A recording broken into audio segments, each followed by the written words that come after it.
Shio, welcome to the Red Road East. I'm your host, Fierce Truth Seeker. Yeah, so we are here on Sacred Moon Day, and we're continuing off from yesterday's Sacred Sun days. Okay, and I'm gonna continue off that particular conversation and sermon. And again, pardon the background and everything. I am still here with family, okay? And so, it doesn't, setup doesn't look as nice and elaborate and all that. I'm just in a room here, okay? So, yeah, we're talking about when the sacred becomes profane, okay? And this is also not the StreamYard. I'm going live on YouTube, so I won't be able to share any documents or images or anything like that. Maybe there is a way to do that. I just don't know how as of yet. Okay. But the StreamYard account, I've used up my hours for the month for StreamYard, so I can't share any documents with you or anything like that. The time I get more time, it kicks back in June. Okay, because the way the StreamYard works is that they give you up to 20 hours free. After that, then you got to pay. You know, at some point when we're able to get uh,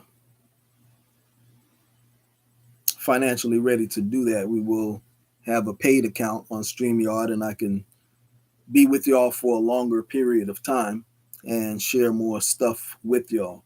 Okay. But until then, we will just do it this way. All right.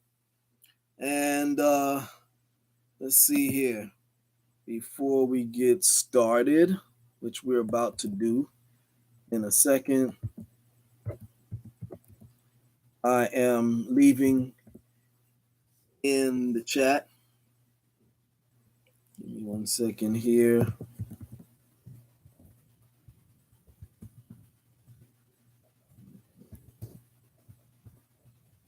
Give me 1 second.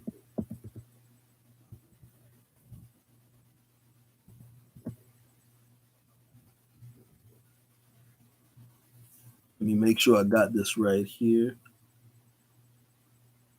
Yeah, so for those who are generous enough to leave a donation, I'm going to leave a Cash App link here. And that is $ capital K lowercase LOVE 83. Okay. And let's see. So we'll get started here. So we left off and we were talking about, what was it? Close that door behind you, please, sweetie. Thanks. We were talking about when the sacred becomes profane and how a lot of these things that we do as recreational vices had its origins as things that were once sacred. These were sacred things that our ancestors did, okay, for spiritual and ritualistic purposes, okay. And we were talking about gin, the gin, the drink, that is, oh man, too bad I couldn't share the images. Oh man, I had images. I had some nice images that I wanted to share with y'all. Man, oh well. I'll just have to bring the topic up another time where I could share images and things of that nature. I had some real nice ones. But anyway, uh, we were talking about gin, and we talked about the gins, how you sip on gin and you drink these wine and spirits, okay, and they're really spirits. And we talked about gin, how you sip on gin, and when you sip on these things, these alcoholic beverages, you are actually invoking these gins and spirits and things of that nature. When we talked about alcohol, how we broke down the etymology of alcohol and how those had to do with entities and things of that nature. It's an Arabic word, we broke all that down. I see again, like the last sermon from yesterday, once I start talking about alcohol and talking about your blunts and all that, people start dropping off because you're about to do some of that stuff, as the live is going on. Okay. But again, like I said yesterday, I don't care. I'm going to drop the knowledge anyway. Okay. So, with that being said, so we're going to we talked about alcohol. Now, what I want to look at is some of the other things that we do as recreation. Okay. And so, even when you talk about things like tobacco, people smoke cigarettes today and stuff like that. And, it's a recreational habit. However, these things were done in ceremonies amongst our indigenous ancestors. Okay. And these things, you see them done in like traditions like Palo, Lukumi, you find them done in hoodoo, you know, things of that nature, you know. And when you utilize the tobacco, there's a spirit behind the tobacco. Okay. When our ancestors smoked the peace pipe, it was spiritual. But these things were not meant to be done for recreation. They had spiritual significance. Okay. And ritualistic significance. You got me? So now, when you look at, let's take for instance, like the, say like Voodoo, you know, Palo, and you see them take the cigars and they, they blow the cigars, on those different pots, and different statues and things of that nature, ritualistic items, you're giving, ashe to those items. Okay. All right. And so, but again, these things are spiritual in nature. Same thing with marijuana. Okay. And now, marijuana, even though marijuana, the cannabis sativa, is not native to the Americas, the other variant is. Okay. And I'm going to read from a document here. I'm not able to share this with you all, but I will be reading it, because again, we ran out of the time for StreamYard. Anything beyond 20 hours, they make you pay for it. But anyway, so it says, while recent spotlight is focused on the ever-expanding realm of cannabis, the history of the plant and its relationship with humans date back thousands of years. Worldwide attention highlighting the uses of cannabis for its health benefits and hemp products, seeing a resurgence in their evident medicinal potential, make it an exciting age for enthusiasts and supporters. In a historical context, however, it is important to consider the role and importance of cannabis in ancient cultures to understand the modern growing industry. Native American cultures have inhabited North American land for thousands of years. Their steadfast ability to survive in harsh conditions and utilize the natural environment around them to their advantage enabled them to thrive in a wild land. The variety of cannabis we are most familiar with today, cannabis sativa, is not native to the Americas and therefore was not used by Native American cultures until early European settlement in the 17th and 18th centuries. Instead, these original Americans used an indigenous species of the plant, Aposinum cannabinum. Okay, Aposinum cannabinum. I mean, Native Americans mostly used the fibrous plant for multiple daily uses. The strong and fibrous properties of the plant made it ideal for ropes and cordage. Ropes could be fashioned in various sizes for different purposes, from lashings for shelters to hunting accessories. Even more, the cannabis plant in any of its varieties was an easy to grow crop that produced high yields. This use of cannabis more closely resembles hemp production for industrial and textile purposes. In addition to practical and functional uses, A. cannabinum, also known as Indian hemp or dogbane, was medicinally used in tribal medicine. It acts as a vasoconstrictor and is toxic for animals. Native Americans carefully prepared the plant as a tea or poultice for other conditions, including heart palpitations, eye disease, and headaches. The Chickasaw and Choctaw tribes chewed the fresh root and swallowed the juice as a treatment for syphilis, and the Lakota used the milky sap of the plant to burn off warts.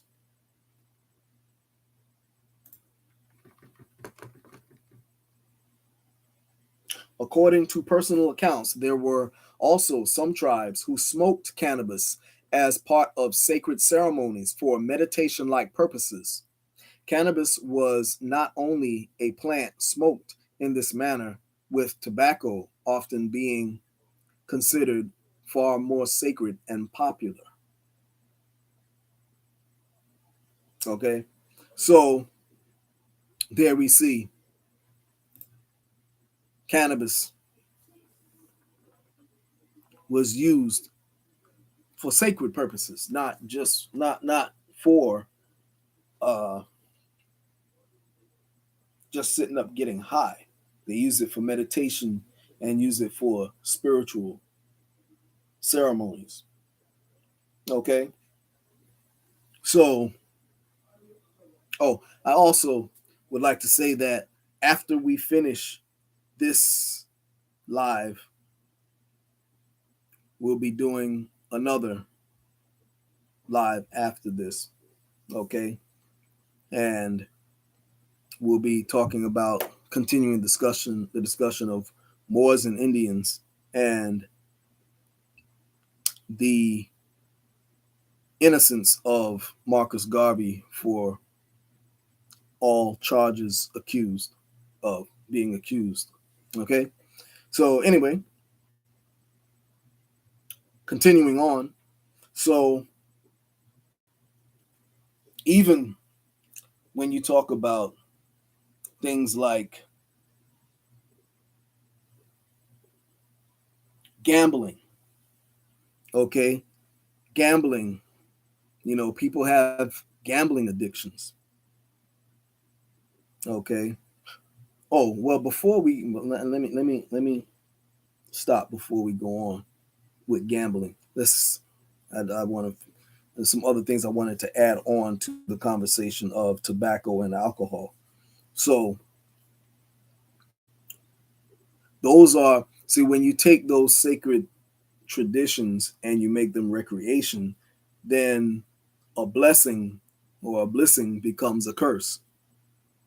okay, and you pay the price in the form of cancer, uh, lung conditions and things of that nature. You see what I'm saying? And these are very, actually, tobacco, or should I say cigarette addiction is one of the hardest addictions, is, almost like crack. That's a hard thing to break. You know, alcohol is addictive too, but I would say cigarettes is probably even more so, you know. And there are remedies that you can do on a spiritual level for that, you know. There's certain psalms that you can read. Um, Also, certain surahs from the Quran. It doesn't matter the denomination, okay, because these books are formula books, okay. These books are formulas for various rituals and things. You see what I'm saying? That's on a higher level. Y'all aren't ready for that, but you know, that's what these things are used for by the people with adept knowledge. Okay. And there's even hoodoo practices, certain hoodoo formulas that you can do to break those addictions for somebody as well. Anybody interested in some of that stuff, just hit me up in my email. You know, and you know, it's not easy breaking these addictions and things of that nature. You can seek out a like a Sufi sheikh, you know, and let them prescribe you like some zikrs and things of that nature. You know. Anyway, so like gambling is another. Oh, and there's even, before that, I meant to also throw in there, if you can find a good shaman, an indigenous shaman, you know, to help break those habits as well. And don't also overlook fasting, okay? The power of fasting and prayer and meditation. Fasting is a good way to break addictions. You know, if you can fast, learn how to fast, just do water fasts, for a period of time. You got to work your way up, though, work your way up to doing a day's fast.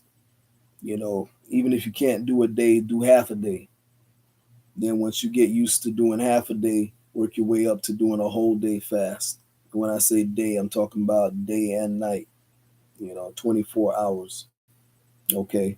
Then work your way up to doing 2 days fast. Then work your way up to doing 3 days fast, and till you can do a week's fast and 2 weeks fast, And that's a good way to break addiction. And while you're doing that, you want to be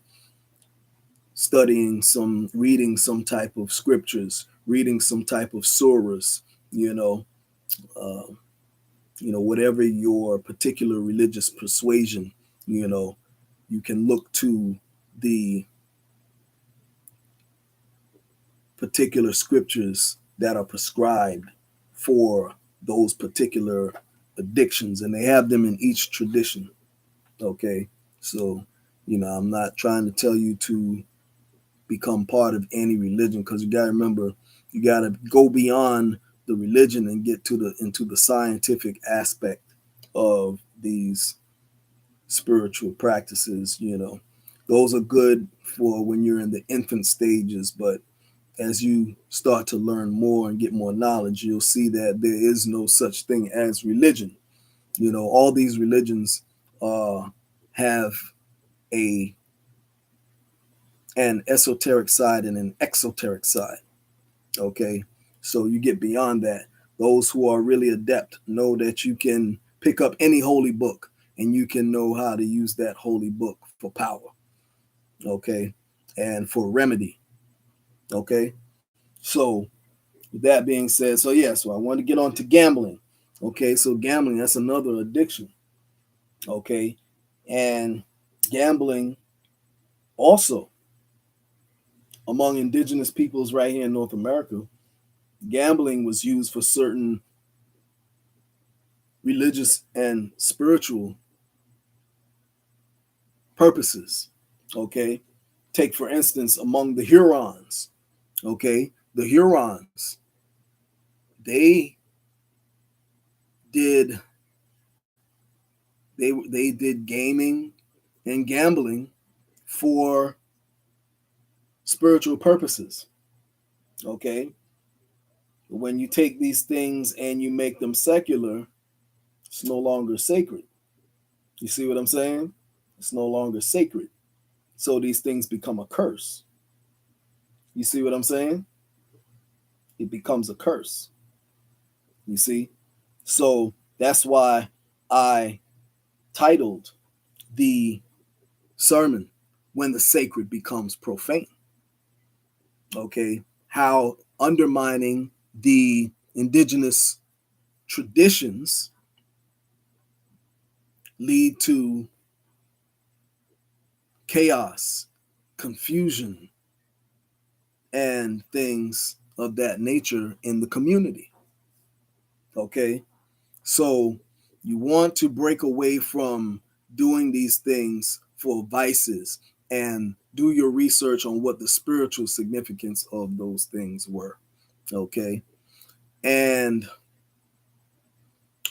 when we were talking about alcohol and things of that nature, you know, um, again, you want to do things like fasting, meditation, prayer, and chants, start going by the water and, sitting in the sun, you know, and gazing at the sun and, put your prayers up, you know, talk to your ancestors, you know, and, you have to start looking at healing not from a Western standpoint, but from an indigenous standpoint. And I'm using that term indigenous, quote unquote, loosely, beyond, the colorable terms and things of that nature. We all are grown up here. We all been in the knowledge for a long time.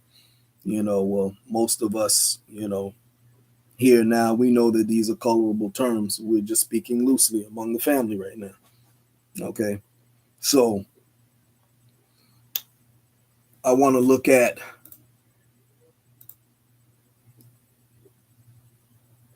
right now, I want to read something about Bacchus. Okay. And Bacchus was the Roman god of wine and revelry.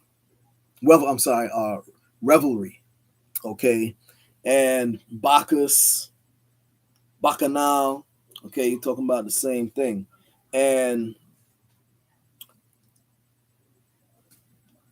the Romans believed that Bacchus inspired his work, it inspired his worshippers in their drunken state to act in different ways. Okay. And this is big. Let's say if anybody who's been to New York and you've seen the West Indian Day, the Caribbean Day parade, the Labor Day parade, okay, the central figure of that parade is Bacchanal, okay?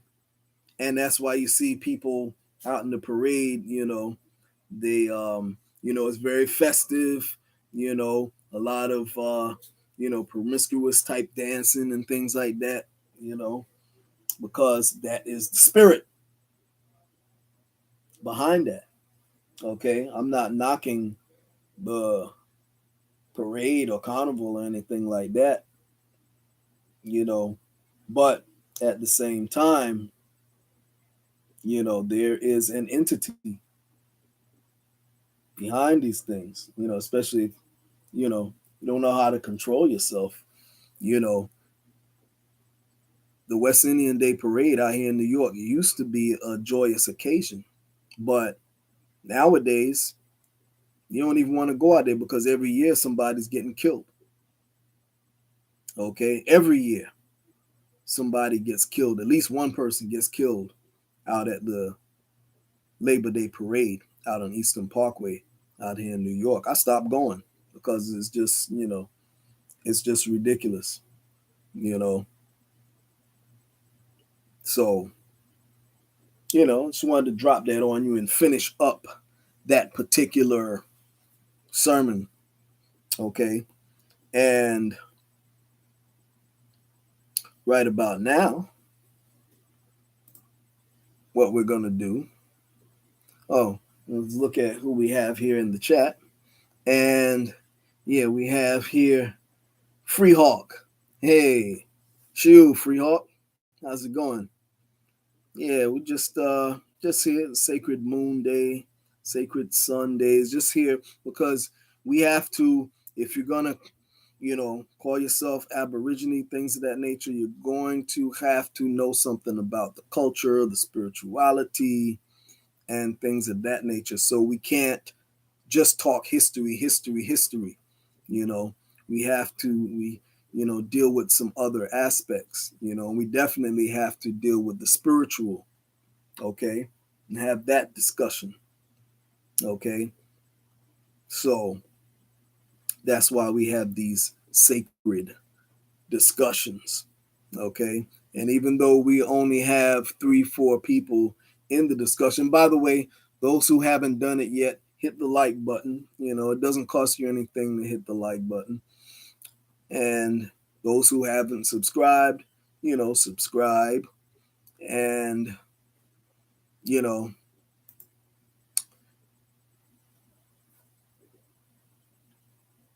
do that. And for those who are generous enough to leave a donation, do that as well. Okay. So I'm going to close out and then come back in, and we're going to deal with Moors and Indians. So stay tuned. Moors and Indians and the Marcus Garvey topic and the innocence of Marcus Garvey on all charges. Okay, so we're going to take a 5-minute break, just enough for us to go out and come back in. And so, on that note, until 5 minutes from now, I'm going to close out and say, Toda da gaha e.